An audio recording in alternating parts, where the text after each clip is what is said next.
Welcome along, everybody. My name is Simon Dryden. I've been part of the ORCV for a long time, and I'm not sure. I haven't quite counted up the numbers, but I think I'm around 28 to 30 Melbourne Hobart. So I've done this a few times before. So we're very lucky tonight. We've got a good team for you to talk to. So we've got Grant Danoon, who's going to talk about our sail pass that we're going to have at the start. And then he's going to just educate people on some tracker issues. Then we've got lucky to have Robin Hewitt along, who will look at 35 years of doing the Melbourne Hobart on his boat called Yoko. Then I'll have a look at the features of the course and the synoptic situation. And then we've got Rod Smallman, who is our expedition expert and reseller in Melbourne, who will be looking at the routing as it is at the moment. So I'd like to take this opportunity to welcome everybody, and I'd like to now hand over to Grant. Thanks, Simon. Just waiting for the controls to come through. Yeah, you should have them now. No, it doesn't look like it's moved. Can you move that slide forward for me, please? Yeah. Okay, just to give everybody a heads up on what we're planning. At the briefing, we gave a presentation where we talked about Sir Donald Trescothick. For those that weren't at that briefing, Sir Donald Trescothick was one of the founding chairmen and worked for 18 years at the beginning of the Melbourne to Hobart race. He had to put up with a fair bit of battles to make the race happen. The gentleman is 94 years of age. He will be on the Div 2 boat at the end of the line, and will be firing the cannon for that for the race. And we've just got someone there who's Glenn. If we could just get you to mute, please, Glenn Baker. And so he will be on that boat. So what we're planning as a little bit of an honour to him is that we're going to do a sail pass in exactly the same way that we would do a sail pass at the start of the season. So what we're planning is that we'll go east of the line at 10:50. Now, this is going to be subject to that boat being on station around that time. Now, it may be a little bit later, it may be a little bit earlier, but we'll try and get away, if it's possible, by 10:50. Blue Water Tracks will start the sail pass off, and what we'd like you to do is just come by your boat name. Underneath there, you can see I've created groups 1 to 5. It's just an indicative to say that if your boat starts with A to C, we'd like you in the first group to get going. And then there's roughly about 5 minutes separating each of those groups. It's going to be a little bit, by doing this by nothing's going to go quite to plan. So if you find that there's a gap opening up in the procession, and your boat's not due for later on, so I think we may have lost that slide there, Simon. Yeah, I'm just going to make it to PowerPoint Live. Okay. So if you find that a gap opens up, don't worry about necessarily the order itself. The order is only just to give you an indicator that if your boat, is in the T to Z, then you should be towards the end of the fleet and you've got a little bit of time. But if a gap opens up, just jump in. It's just an indicative to so that we've got some order to it. As you go past the boat, take your hat off and please give 3 cheers to Sir Donald. We've got to try and get through this in about 20 odd minutes, 25 minutes, and we've got 50 boats, so that's roughly 1 boat per 30 seconds. So it's going to have to happen relatively quickly. And then after that, you can decide which way you want to peel off. The only thing I would say, peeling off to the north may put you into the spectator fleet if there is one around that area. So, all right. Now, what we'll do is we'll produce a little document that has this on it, plus a few other instructions, and we'll get that to you in the next day or so, and that'll go directly to the skippers. If we could advance to the next slide on that, Simon. Okay, you haven't got control? No, you haven't got live yet. I can show you. Okay. All right, let me just get this organised. So just if everyone's probably wondering what's happened there, Simon probably started the PowerPoint up on his personal computer, but we needed it to be in another mode, which is called PowerPoint Live, which means I'll have to probably at this stage just get you to advance the slides as we go, Simon. So, okay, moving on to the trackers. There are three types of trackers. We have the one on the left is the slightly older style, the one actually I like the most. The one in the middle is the newer one, and then the one at the very end is the Garmin Mini, and I think we've got about 10 of those out there at the moment. If you just advance that, please, Simon. Okay. On the Garmin Mini, it's a little bit odd. Your power button is at the top, but to get to the menu, and what we're talking about here is getting the trackers going so that they start reporting their position. The tracker, by default, we've set them up so that when you turn them on, they'll automatically go into 20-minute tracking intervals, and that's what we would want. But if there's an issue for some unknown reason and it doesn't do that, then we may call you up and ask you to get your tracker out and manually start the tracking itself. So what you'll do is turn the tracker on. If you've got the Garmin Mini, you've got to go into the OK, which is on the side of the tracker, and then you've got your up and down to cycle through the menus. This one has a slightly different menu, but what you're going to be doing, and I'll be looking at this in a second, is exactly the same as the other trackers, except for it's just in words rather than icons. If you could advance that, please, Simon. With the later Garmin trackers, the on-off button is on the top, and then down the bottom you've got a tick and a cross for the controls. That's basically what will take you into the menus. If you could advance that, Simon.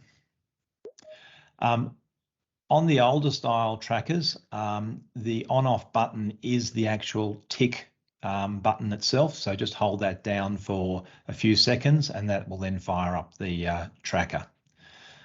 If we just next slide. And on this tracker, and this is the same as the newer ones, you'll have the icon up the top is called tracking.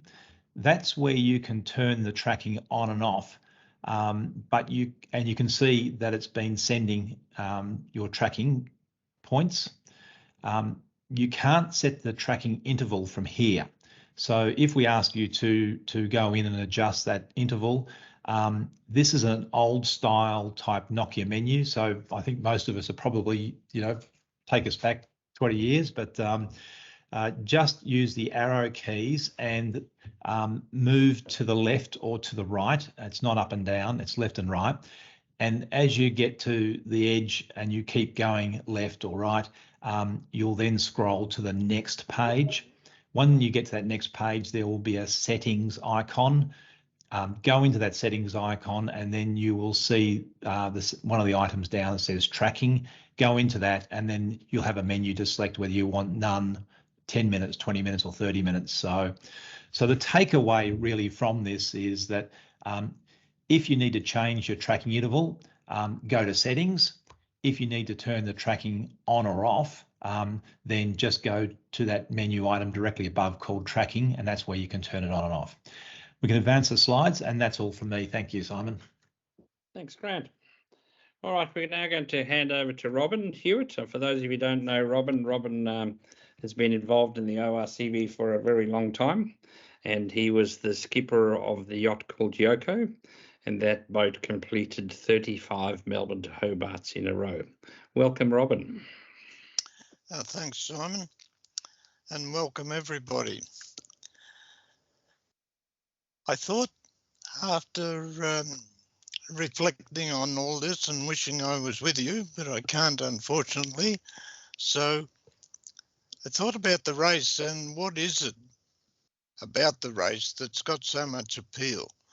And the reality is it involves almost every effect of sailing that you can encounter.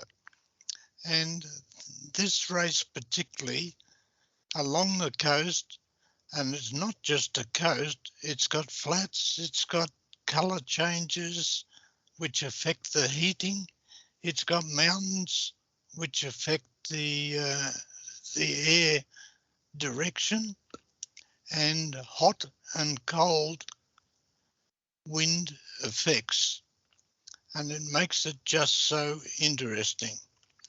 And on this slide, I wanted to say at this time of the year, our weather is predominantly set by the subtropical ridge, a wavy line you can see down towards the bottom there.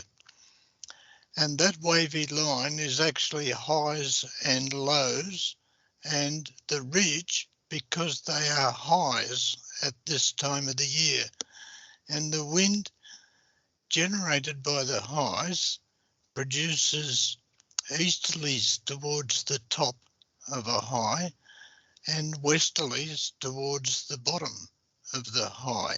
So if you have a high drifting along that wavy line, the westerlies are produced down towards the bottom of the slide there, and the Weather Bureau has done their numbers, and they say the thing called the southern annular mode, which is the positioning of the westerly wind belt spinning off the bottom of the highs, and that westerly belt moves up and down somewhat according to season, according to El Nino, things like that.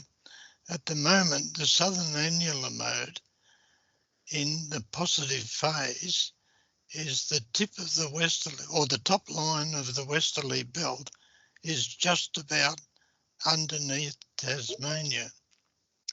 So over the middle of Tasmania, we're on the edge of and towards the centre of the high pressure systems that are moving from west to east and will be over the race area. So that's the predominant climatic driver of the race itself. And for the return trip home, often short crewed and so on like that, and being a bit more relaxed, it governs the, you move up into the highs at this time. Sometimes the annular mode can be negative, in which case it's right over Tasmania at this time of the year, and it's a blast. Next slide, please, Simon.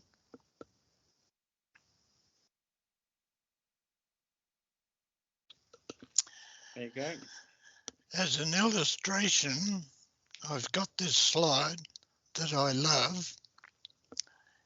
It shows a weather system around Tasmania, and although the colour code, it's an older map, and the colour code shows these sort of purple areas at around 40 to 50 knots and so on. And if you see that these are going around the state. And why is it so? It shows the wind. Yes, the mnemonic is that the wind would rather go round an obstacle than lift over the top of it. And as you know, Tasmania has got lots and lots of mountains and high ground. So in this low pressure system, that's over Tasmania, the centre of the low is right down to the bottom of the slide, the yellow area there. And on top of the Tasmanian mountains, the obstructions are causing the wind to go in all different directions there and soften right out because Tassie is such an obstacle. In order for the low to circulate, it has to accelerate around the high land, King Island, and Cape Otway, which is just on the very top of the diagram, roughly where it says 145. And then it runs along through Bass Strait, encounters the mountain on Flinders Island, and the little bit of orange up above that is actually Wilson's Promontory. So the air has to squeeze through all these areas, and as it returns down the east side, it becomes wind shadow to the southwesterlies on the western side. And so you get wind shadow shades in the colouring of the wind strength that goes through there. And that's a whole bundle of land effects that occurs in this race very, very often. Next slide, please, Simon. Now I've got a series of 4 diagrams that are showing the wind shadow and accelerations in typical conditions in different direction winds. And my purpose in showing this is to give you some concept as to the different conditions going down the coast and where you are and what the topography of the land is showing. So this is in a southwesterly. I mean, this won't be the exact diagram that's applicable to what you'll experience, but it's just one set of conditions which illustrates the general effect. So this is it for a southwesterly. Next, Simon. In a northwesterly, this is roughly what happens. You can see the acceleration down the southwest lower part of Tasmania from Low Rocky Point, running across, and the wind shadow and squeezing around on the eastern side. Next one, Simon. And this is in a westerly condition. Here you see the acceleration up King Island and Bass Strait and the squeezing and acceleration of the wind along Bass Strait. You see the wind shadow effects on the western side, including some calms. And the rule for Sydney Hobart is you stay 30 miles out to sea at the off Flinders Island and the top of Tasmania, and then you move in towards the coast to miss these calm spots. Next slide, Simon.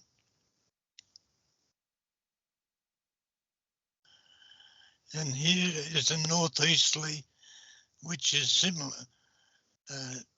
Tasmania is shading most of the western side, and if we get northeasterlies in one of these races and the wind drops a bit, then the Melbourne Hobart tends to take a long time. Okay, Simon. And this map shows roughly the mountainous effects that have to be negotiated by the wind. And I've also got on this map some of the main stopovers for the return trip, or if anyone breaks down or needs some repairs. And that is looking down the west side, about halfway down Tasmania, is MH, which is Macquarie Harbour. It's that inlet there.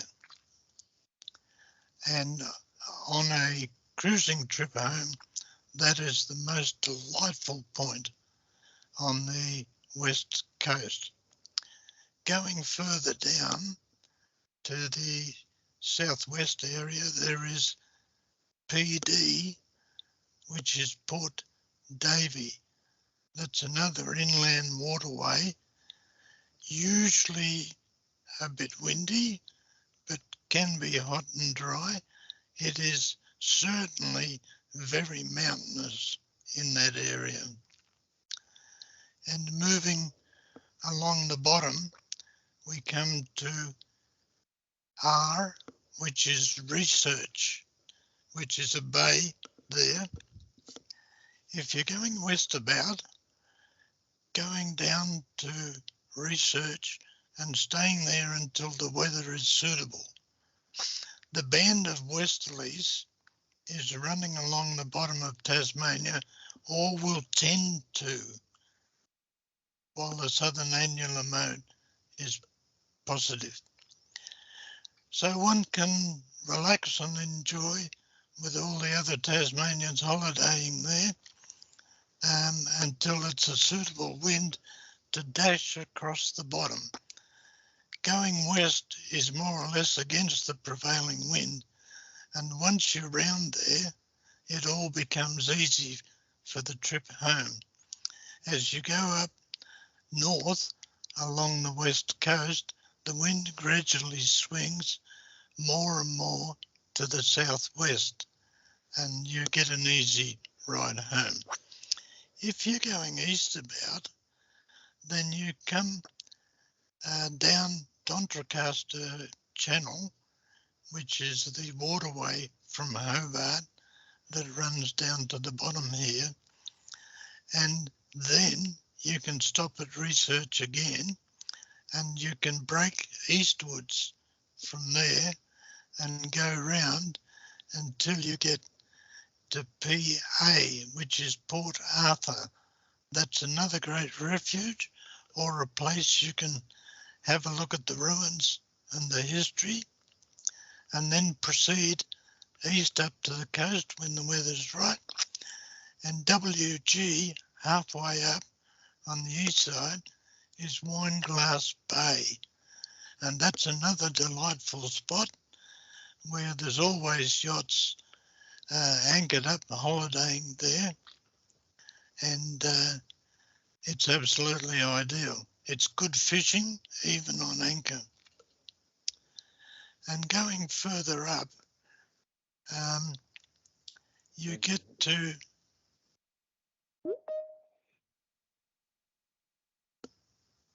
next slide, Simon.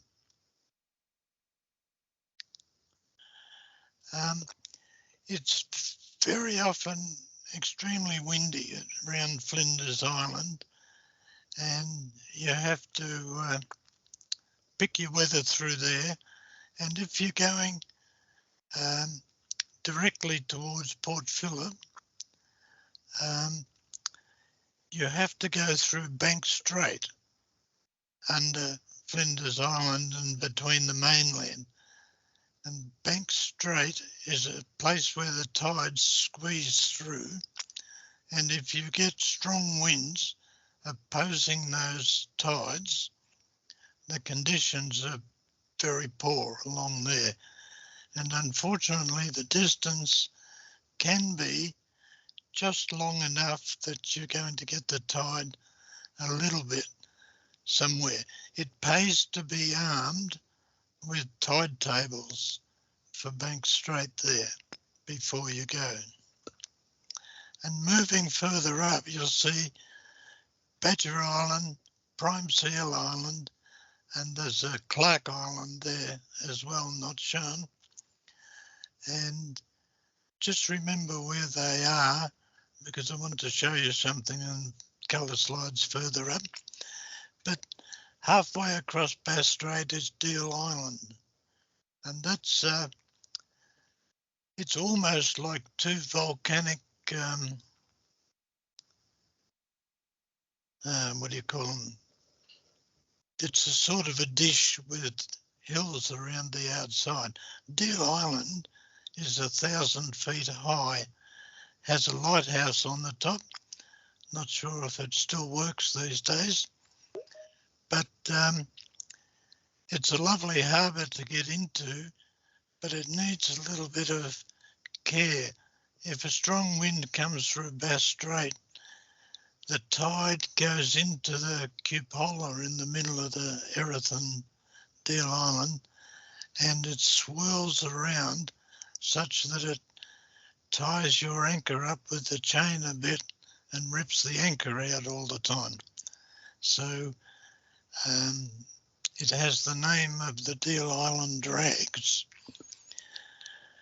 And from there, over to Wilson's Promontory and Refuge Cove.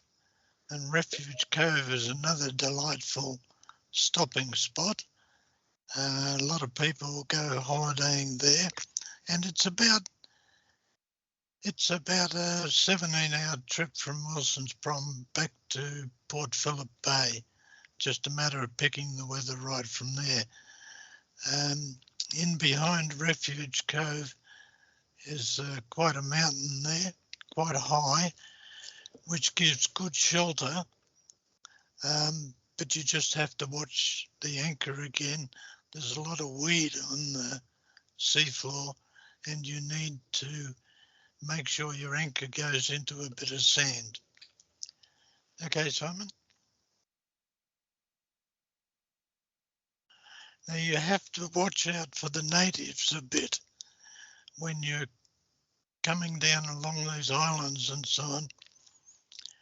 The wallabies on Deal Island were notorious for picking up your beer if you put it down, and getting it back, they didn't like it. They'd hang on to it and then get aggro a bit later on if they had too many drinks. Next slide.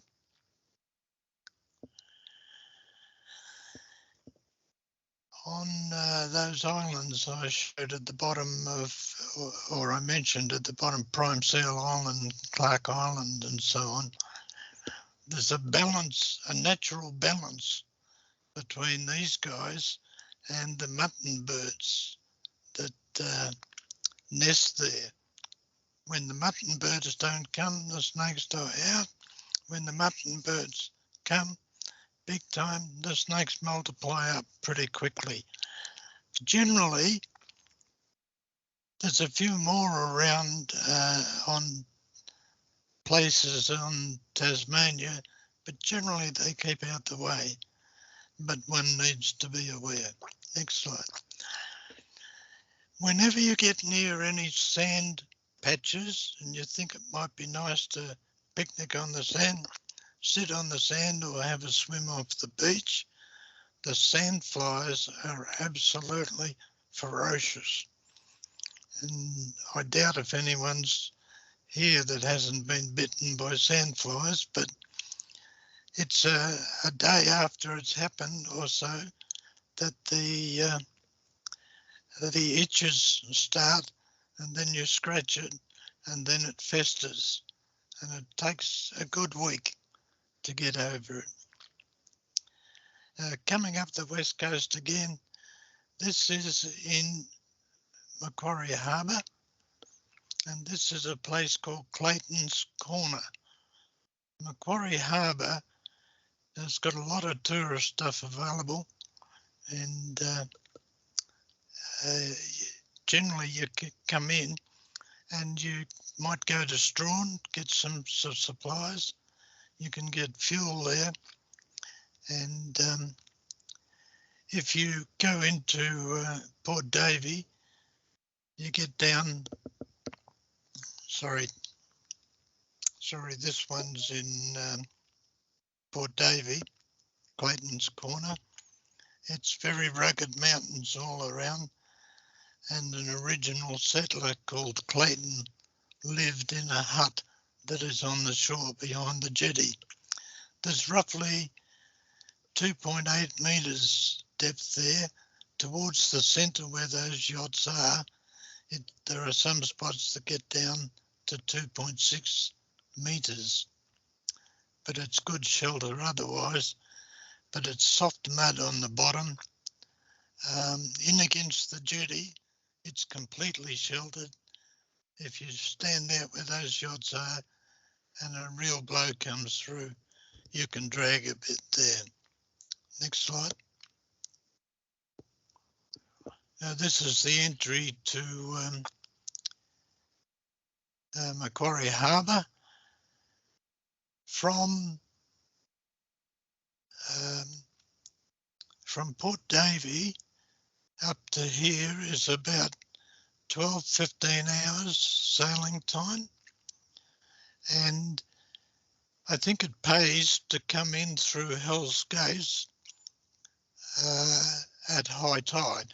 If you're looking for tide tables for the area, you have to look for Cape Sorel. There are tide predictions for Cape Sorel. The water never stops running out of Macquarie Harbour, and especially if they're generating hydro power, they release a lot of water, and it's very cold coming from the reservoirs up there. The cold water actually influences the atmosphere, and it can be very tricky with the wind. When you come down the coast in the race and you come past Cape Sorel, you can very often get temperature effects with the winds here, and it's not unknown to drift. There used to be sort of current there as well, with the water coming out the entrance. And anyway, once you're in there, it's absolute paradise. You can actually pull up on the riverbanks in most places and just hang off the trees if you want to. But it's a glorious place to spend some time. Next slide. And then the next thing of interest is Sir John Falls. You can go up the river for some 20 miles or so, and there are huon pines there when you learn to recognise them. And around the fall, this is definitely a sandfly spot if you camp on the sandbanks a bit. And there are some huts a bit further up, and they're a reputed home to those black long creatures we had in a previous picture. And this is the landing outside the falls.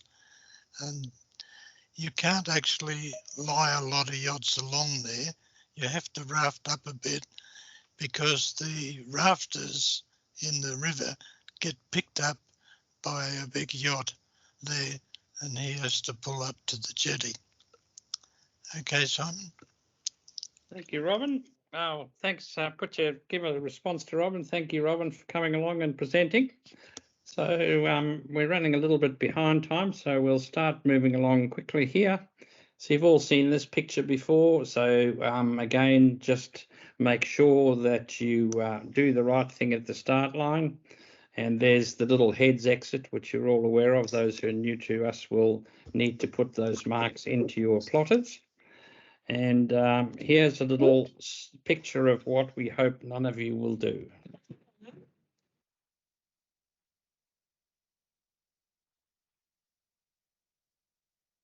And they're off from Melbourne to Hobart. Here they go.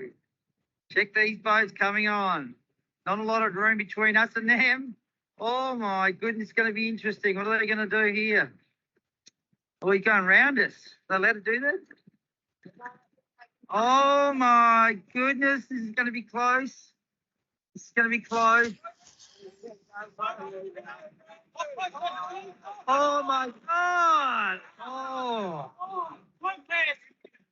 There's a few weaknesses on the boat. Come on, drive. Yeah. Oh.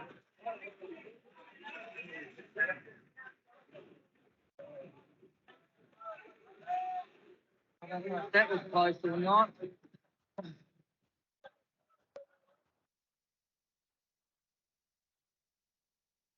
Oh.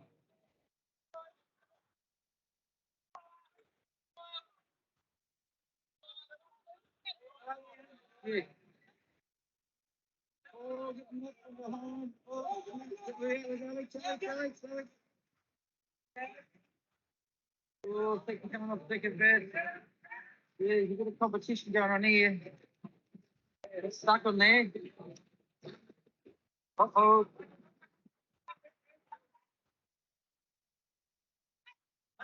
Oh, God. They're in big trouble. They're stuck there.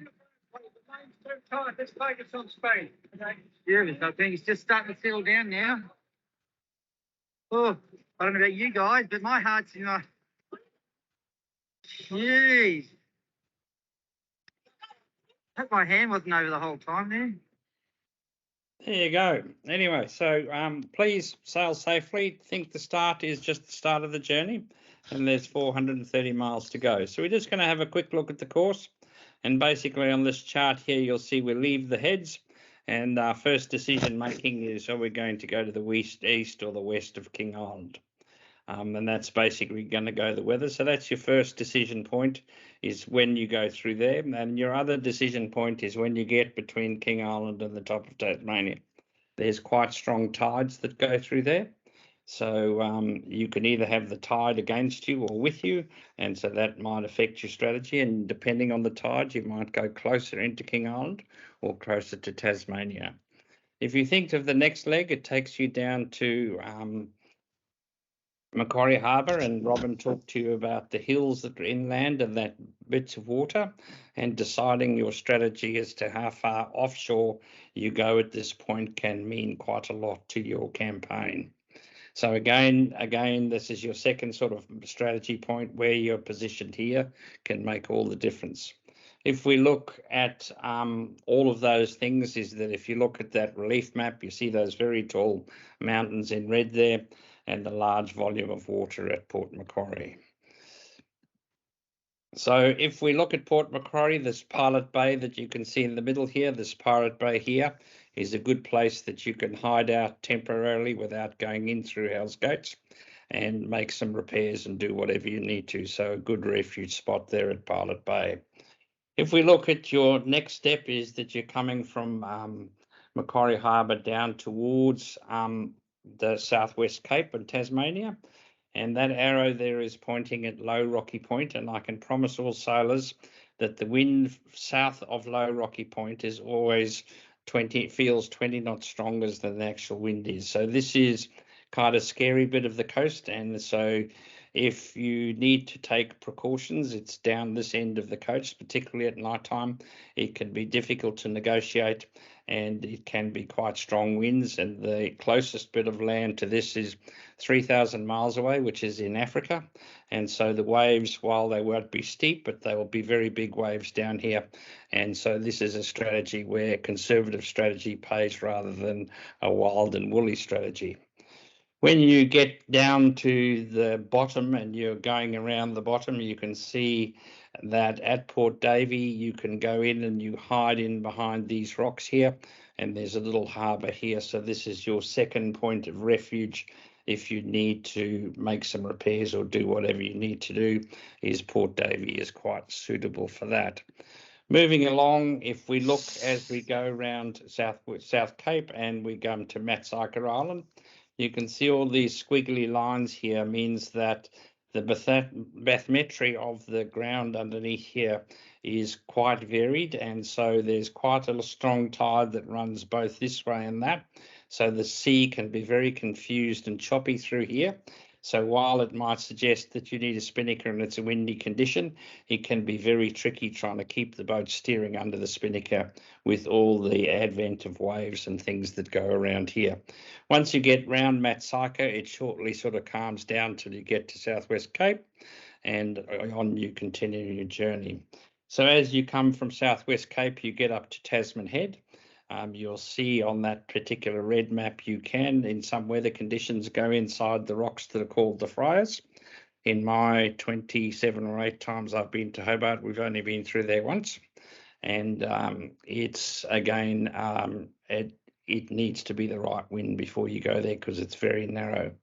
Once you come round the corner here, if you're in big southwesterlies, this is where it all calms down, and you go along South Bruni, and the only thing I can say particularly is there's lots of wind shadow here. So how close you are to South Bruni or how far away can make a difference. But you need plenty of sail trim along here because the gusts can be 30 or 40% of the actual wind speed, so quite tricky. When you look at the rest of it, is you go past Adventure Bay, which is on Bruny Island there, and then you turn up towards the Iron Pot and the rest of your journey. As you get up Storm Bay, it's usually quite a tricky thing, and depending on what time of night or day you come is whether the Derwent is going to be your friend or not. But if you're planning things and praying to your gods for the next week or so, see if you can get to the Iron Pot around midday and you'll have a good finish. But if you come there at 2 o'clock in the morning, it can be tricky. All I'll say to you is the Derwent is renowned for its difficult winds. The traditional value is stick to the right of the river, but just depends on where your luck is, because I was on the right of the river last year and there was a boat way on the left that I thought would be stuck there, but they got the gust first and they beat us in. So it's quite a difficult area. All right, let's go and have a look at the synoptic chart and the synoptic situation. And why I'm showing you the synoptic situation is the European wind models don't have anything that's going to happen in here at the moment. And so looking at the actual models that Rod is going to look at lately can be tricky. So if we look at the synoptic situation, we can see we've got this broad area of high pressure over us on Monday, the 26th of December. So lightish winds over there. But what I want you to look over is the middle of Western Australia. You can see a low there at 997. And in the next few slides, I'd like you to watch the passage of that low, because that's what's going to change the weather for our race. So if you look at that that low there, it's moving further south and moving quite quickly. And then if we look further along, we can see it's moving even more. So that's 11 o'clock on Wednesday, the 28th. And then if we go a bit further, we can see that it's moved from Adelaide type area to right over the race area for us. So until the models start to pick up this low system, we won't be able to give you any definitive answer in the wind. But looking at the 850 megapascal area of, which is the tops of the highs and lows, there's not much wind up there. So I don't think we're going to have anything in the extent of, gale force winds. It's going to be in the most 20 to 30 knots. And if you look, this is the GFS model, the long-term one. This is the 29th of December. And as you look at this chart, you can see that the GFS model doesn't have that low pressure occurring at all. So that's why I'm telling you that the models that you can see on windy and things, you won't see this. But for those of you who look at windy, you can look at windy, and if you go and look at the GFS or the European model, you'll see the low won't occur. But if you look at the access model, you can see that low coming into play. So we're 6 sleeps away from the race. So I guess if what we can say tonight is that we've probably got the first 12 hours, we know what's going to happen, but we're not sure about after that. But Rod will go through that with you in a minute. All right, Rod, welcome. Hello, Rod. First of all, I have to push that button, and you should be able to hear me. Thanks, Simon. We got you. Wonderful. Thanks a lot, everyone. Welcome. There's 120 odd people here tonight, which is it's pretty good. So tonight I was going to run through some historical routing. I did some routing of the last 20 years of the race, just to give you a bit of an average of what you may expect. Then we're going to have a look at currents and tides, a few images, and in particular the slot between King Island and Tasmania, and finally we're just going to have a look at some of the current routing. And lucky for us, we just got the latest scripts just before we started. So next, thanks, Simon. All right, so this is the routing for the last 20 years, and apart from those couple of outliers there, you can pretty much see the run line of what you would have done if you were racing in the last 20 years. That main outlier, the one that goes west of King Island, you can see why, you know, there was a particular change as to why the routing sent you out there. But 1 in 20 isn't really great odds for going west of King Island, but you're all welcome to go there. Next. So this is a bit of a heat map of the last 20 years. And I don't have my pointer, but on the left-hand side, it's in blocks of 2 knots. So there's starting down the bottom, there's 2 knots, and along the top edge is the wind angle. So the 40 degrees is essentially close hauled going through to 160, which is you know, deep running. And you can have a look at the, I've sort of color coded in where the bulk of the last 20 years of races were, and essentially 37% was on the schnoz or a little bit cracked, and 25% was sort of running with not much reaching. And you can take this, you know, with a grain of salt. What do they say? There's lies, damn lies, and then there's statistics. And the bulk of the wind you can see is in that 10 to 15 knot range, and that's the far right column. You can see 20, you know, 30 odd % is in the 10 to 15 range. So anyone that's done a lot of Hobart races will know that you've seen more than 38 knots, and you know you've seen less than 2 knots. So these are historical reanalysis grids based on the very last weather grid on that particular time. Next slide, thanks. And this is a slide of the last 20 years. Essentially 30 odd % was on the medium jib, with say 22% on the kite. So there's a great expectation that you're going to get one with a lot, as Robin pointed out earlier. Next slide, thanks.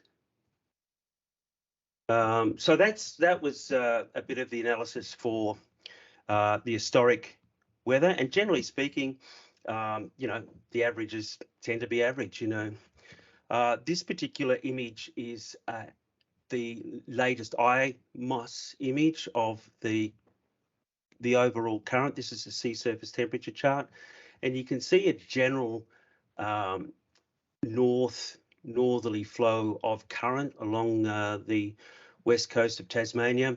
If you have a look at the east coast of Tasmania there, you'll see substantially more current, which is the East Australian current, but it tends not to be as brutal as the East Australian current, and there's generally a northerly set at this stage, and that could change, but not likely. So the the thought process there is the floods will probably be a little bit floodier, and the ebbs will be less so in terms of being countered by the current.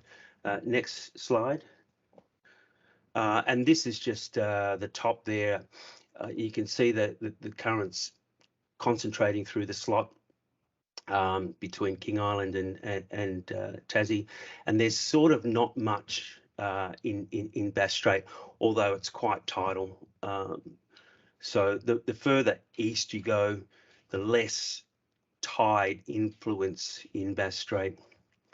Next slide.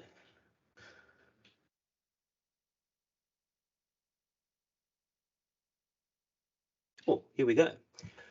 So this is got this off the bomb. The top one's King Island, the second one's Stack Island. So it's basically left and right of the slot between King Island and Tasmania. And you can see, if you have a look at the high on the 28th of December in those areas there, there's not much difference between the two highs. So it's flooding in relatively the same across there. Although if you have a look at the extent of getting to that high tide, on the King Island side, it's 7, nearly 8 hours of flooding tide, whereas it's only about 6 hours of flooding tide on the Tasmanian side. So you can see that it's, you know, on the flood, it's skewed a lot more towards King Island. The last one is the current at Matsyka, and so the tide is generally northerly set, and it splits around that southwest cape to go north along the west coast and then east along the bottom there, and which can produce some fairly nasty seas there. So just bear that in mind. And bear in mind that that particular area, and also through the slot between King Island, can be particularly nasty if you've got wind over tide there. So that's it, I think, for the current. Okay, so I'm just going to take control, if it works, Simon. Yes, there you go. So here are the weather grids, which were calculated about an hour before this presentation. I've got 3 grids here, and I just wanted to show you, for anybody looking at weather routing, I've got 3 routes here, and they're all based off the optimization. So it's basically a combined, all the grids combined into what Expedition believes it's the best. This is the best show. There's 2 lots of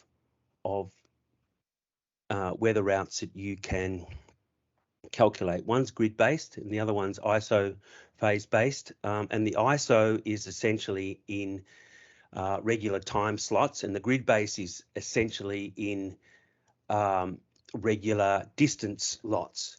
And you can, if I scroll in here, the red one and the blue one are the 2, and the ISO and the grid based routes, and you'll see they're very similar but a little bit different, and towards the bottom end here they do start to separate a little bit, and that's essentially just a different type of routing calculation. So you've got to decide which one do you think is the best one here. The black one, what I've done with the black one is I've used the same data, except what I have now done is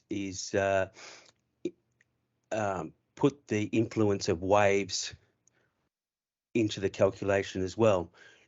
Now, the fact that it's moved you a little bit further west is really not here or there for the purposes of the demonstration. It's the fact that now that the routing has got the waves calculated into it, it's going to give you a different track. So you've got to decide how you might interpret that. Is you know, if the waves might, well, in this particular case, the routing believes that the waves are going to help you more if you're going to go east. More west. So that is, I just wanted to show you the difference between the different routing. And now what we'll do is we'll go and have a look at 4 different routes. I'll just turn those 3 off, and I'll just turn on the EC modelling, the GFS modelling, and the 2Predict wind models. And we'll just have a look. We'll go through and have a look at how they're reacting. So if I start at the start, these wind barbs here are essentially what the routing sees at that particular point in time. And except for the red one, if we go and have a look at the red one, which is the GFS modelling, so the GFS modelling has the wind in a more northeast environment at the start, and the other 3 models are generally in agreement with a more easterly wind at the start. And in general, all 4 models are in agreement. Right down the coast of Tasmania, if we just continue to scroll down, remember the declaration around about there, and you can see all the barbs here are fairly much the same between the 4 models. And it's not until the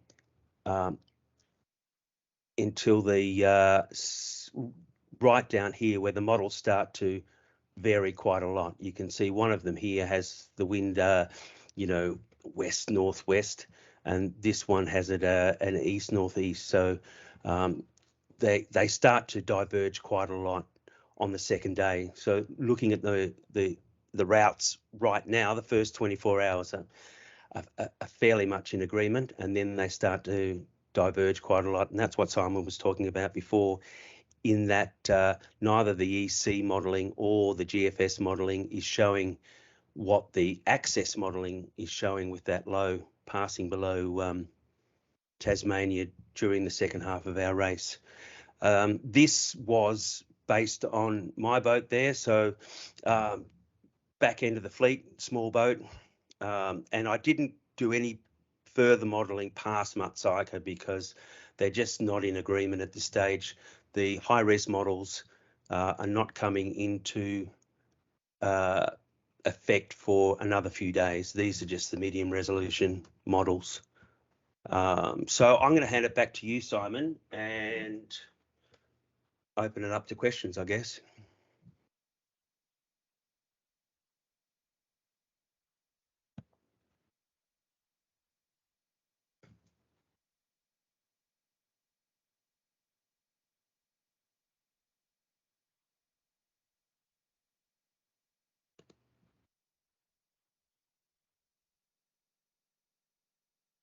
You're muted, Simon. You're unmuted.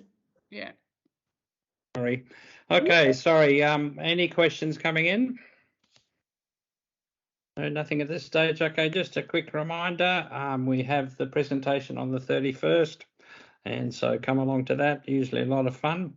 Make sure that you make Delma and the media team's job easy. There's lots of points that you can get communication as you go down these days. So let's keep the media team happy and the public and your nearest and dearest content.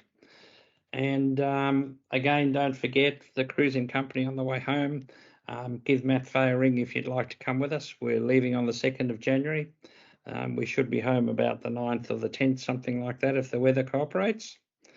And don't forget to thank our sponsors, particularly National Pies and Willie Smith's in Tasmania. And then we've got Straight Link and Doyle's and a few of those who've been very good to us. So thanks very much. So I'm going to open the floor up to questions. You can ask questions of any of the presenters.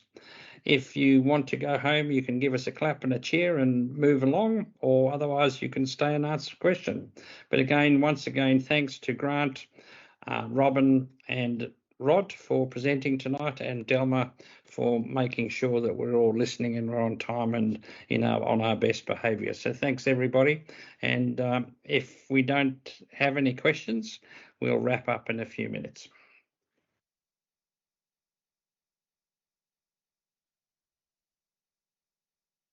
So if you'd like to, everybody can unmute themselves and ask a question if they need to. But otherwise, we've not excited you enough to ask a question. Hey, Simon, it's Cyrus. There was one in there, particularly around the Elizabeth Street Pier timing, and somebody's asking whether or not they can stay beyond the 2nd. Yeah, if you want to stay beyond Sorry, the 2nd. if I just answer that question, no, they Yep. can't. The pier has to be dismantled as part of the Tasport's arrangements. So they do need people to move off at close of business on the 2nd, because very, very early in the morning that pier will start to be, the floating dock will be pulled apart. Okay. Yeah, and for anybody in the past, the DSS is a nice marina to go to.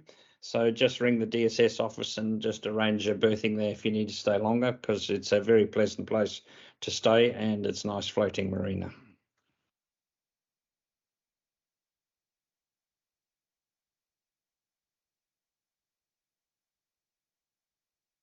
Okay. We're all done. Well, thanks, everybody. Grace has got a hand up, Simon. Okay. Thank you. I'm here with Brian Morpile. We're Invincible in Hobart. Just wondering, small boat, wondering if there are light winds, if there's a plan, if we happen to be in later than the 31st of December. You would be super, super unlucky if you came in after the 31st of December, but we will make a plan on the run as we see fit, but we haven't had that happen for a very long time. All right, we'll remain optimistic. Thank you. Anybody else? Okay, well, all it'll take me to say, well, all the best for the race. We will talk to you again on the morning of the race. Good luck for those coming in the Cock of the Bay. And may I wish the best for you and your families over this Christmas period. And let's keep ourselves nice so we can race competitively. But from the ORCV and all of us, thanks very much. And I hope you have a great Christmas.